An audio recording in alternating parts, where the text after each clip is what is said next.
الرحمن الرحيم ويل لكل همزة لمزة الذي جمع مالا وعدده يحسب أن ماله أخلده. هذا حفص أو ايش تقرأ؟ أنا أخاف أنه بعدين يعني يشكل عليه. خطأ انتقل في الكسائي. طيب هو الشيخ أنا يقرأ بقراءة غير حفص، وإحنا يعني يعدل الآن على حفص مرة أخرى، ما في مشكلة.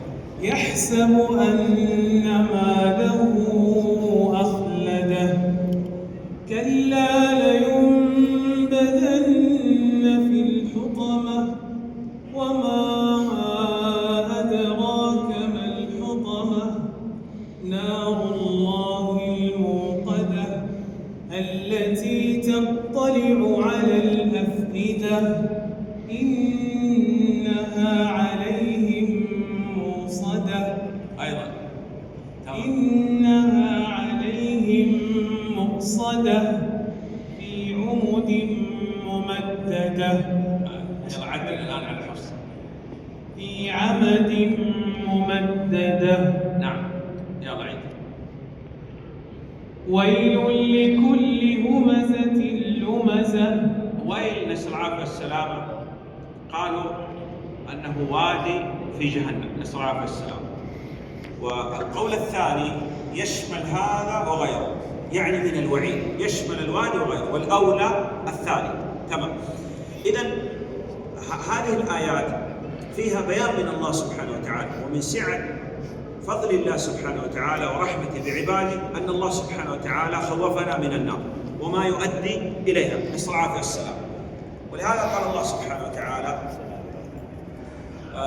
يعني في هذه السورة ويل لمن؟ الويل لمن؟ نعم. ويل لكل همزة لمزة، يعني هو يعيب الآخرين إما باللسان أو بإيش؟ بالحركة.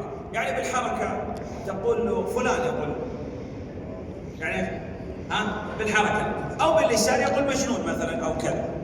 وكل المسلم على المسلم حرام دمه وماله وعرضه. ويل لكل همزة لمزة. ثم قال يعني هو الآن ويعيب الآخرين إما باللسان أو بالحركة. نعم. الثاني الذي جمع مالا وعدده. يقول جمع المال الآن إذا كان يؤدي في حق الله سبحانه وتعالى فهذا يصح ولا إشكال، لكن يجمع المال ولا يؤدي في حق الله سبحانه وتعالى فهذا ينطبق عليها الويل والوعيد. ويعني كثير من الناس يعتقد أنه المصلحة له في ماله، في الغنى، ولهذا تجد كثير من الناس يدعو بهذا ويدعو بأدعية لم ترد عن النبي صلى الله عليه وسلم. والنبي صلى الله عليه وسلم قال ليس الغنى عن كثرة العمل، يعني ليس الغنى عن أن يكون عندك عقارات وطائرات ويخوت وكذا، لا، قال الغنى غنى النفس. النفس تجزع أن تكون فقيرة، والفقر خير من غنى يطغيها، وغنى النفوس هي الكفاف فإن أبد فجميع ما في الأرض لا يكفيها. فأنت تدعو الله سبحانه وتعالى بما دعا به النبي صلى الله عليه وسلم. دعا النبي صلى الله عليه وسلم لأن يكون رزق آل محمد إيش؟ كفاف. يعني الكفاف هو إيش؟ الوسط، يعني لا غنى ولا فقر. إذا دعا النبي صلى الله عليه وسلم بماذا؟ بالوسط، وخير الأمور الوسط. تمام؟ مفهوم؟ فإذا تدعو أنت الآن ادعو بما دعا به النبي صلى الله عليه وسلم، أو قل اللهم إنك عفو تحب العفو فاعف عني. طيب، لأنه ممكن يجمع المال ويكون يعني هو لا يؤدي في حق الله سبحانه وتعالى وينطبق عليه الوعيد. نعم. يحسب أن ماله أخلده، يعني هو يظن أن المال هو الذي يبقيه. طب ما الذي يبقيه ويبقي أثر الإنسان؟ يبقي أثر الإنسان الذي أمرنا به النبي صلى الله عليه وسلم. قال عنه النبي صلى الله عليه وسلم إذا مات ابن آدم انقطع عمله إلا من ثلاث. ودخل عالم من العلماء على أمير من أمراء المؤمنين وقال له الأمير، يقول لهذا، يقول عذري، قال هل أعظك بما رأيت أو ما سمعت؟ قال لا، بما رأيت. قال رأيت أحد الأمراء، أمراء المؤمنين، ورث كل ولد من أولاده حوالي يا شيخ مليون ذاك الزمن كثير، المهم دينار ذهب. وقال ورأيت بعض أولاد هذا يطلب الناس، يشحت يعني، لأنه ظن أن المهم في حياته أن يدخر لأولاده. قال ورأيت أحد الأمراء ورث كل ولد من أولاده كم؟ أول ذاك مليون، هذا إيش يقول الحين كم؟ دينار واحد. فرأيت أولاد هذا يتصدقوا، والدليل قول الله سبحانه وتعالى. كلا الدليل أين؟ في كتاب الله. وليخشى الذين لو تركوا من خلفهم ذرية ضعافا خافوا عليهم. ايش قال الله سبحانه؟ فليتقوا الله. إذا أنت إذا تريد أن تدخر لأولادك ربيهم على تقوى الله سبحانه. هذا هو الذي يبقى، وكل شيء يذهب. وعندنا العوام يقولوا مال الميت ميت. تمام. نعم. قال كلا لينبذن في الحطمة. كلا يعني حقا وصدقا. أراد الحجاج بن يوسف الثقفي عفى الله عنه أن يركب على فرسه، فجاء إليه رجل وقال له أسألك بالذي جعل كلا بعد نصف القرآن.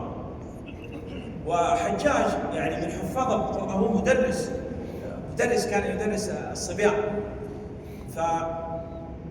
فتوقف الحجاج ما ركب، وبدأ يفكر ويراجع، وجد أول كلا في أي سورة في الترتيب الآن؟ الفاتحة، البقرة، في أي سورة؟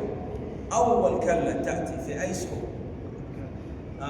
سورة مريم، يعني بعد النصف من القرآن. فوجدها بعد النصف من القرآن، قال والله لو وجدتها قبل ضربت عنقك، أعطيتني فائدة ترى. نعم.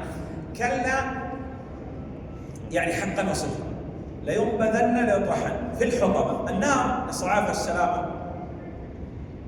لها أسماء، منها الحطمة يحتم بعضها بعضا نسأل الله العافية والسلامة، وقودها الناس والحجارة نسأل الله العافية والسلامة. نعم.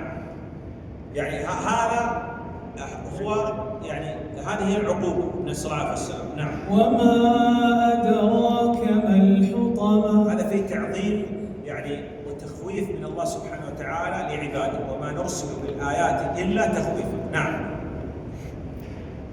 نار الله الموقدة. نعم، قد أوقد عليها حتى نسأل الله العافية والسلامة اسودت. نعم. التي تطلع على الأفئدة.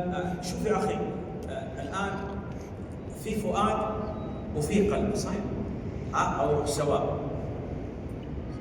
أنا انظر في قصة موسى عليه الصلاة والسلام، وأصبح فؤاد موسى فارغا، لولا بعدين ايش قال؟ لولا أن ربطنا على فؤادها قلبي. إذن هناك فرق. ايش الفرق؟ الفؤاد يقول يعني هو يعني في شيء من الاحترام، واصبح فؤاد موسى فارغا. هي ايش الان؟ قلبها ايش؟ يحترق. فناسب هنا ان يذكر ايش؟ الفؤاد، لان تحترق عليه. الله سبحانه وتعالى ربط على قلبها، لان هنا ايش؟ ايمان ليس احتراق. نعم. وليس هناك يعني شك في هذا. تمام. التي تطلع يعني إذا كانت هذه النار نسأل الله العافية والسلامة تطلع على الداخل الأفئدة على الفؤاد، إذا الخارج من باب أولى نسأل الله العافية والسلامة. نعم. وهي نسأل الله العافية والسلامة مع هذا العذاب قال أيضا إنها عليهم مؤصدة. نسأل الله العافية والسلامة. الجنة النار لها أبواب نسأل الله العافية والسلامة، ونسأل الله من فضله الجنة لها أبواب. أبواب الجنة كم؟ أبواب الجنة كم؟ 6 7 8 كم آخر كلام؟ 8. في حتى إذا جاءوها عائشة فتحت وفتحت. عندنا في أهل النار نسأل الله السلامة قال حتى إذا جاءوها إيش؟ بدون واو. تمام. إذن هنا بدون واو قال فتحت يعني فجأة نسأل الله السلامة. وهناك في أهل الجنة نسأل الله من فضله حتى إذا جاءوها وفتحت في قراءة فتحت. تمام عشان ترضى أنت. تمام. إن الواو هنا يقول حدث شيء، أبواب الجنة هنا مغلقة. هناك يعني عندما يعني يأتون الآن أرض المحشر ثم بعد هذا الصراط منصوب على مثل جهنم نسأل الله السلامة يمشون ثم يلقون إلقاء.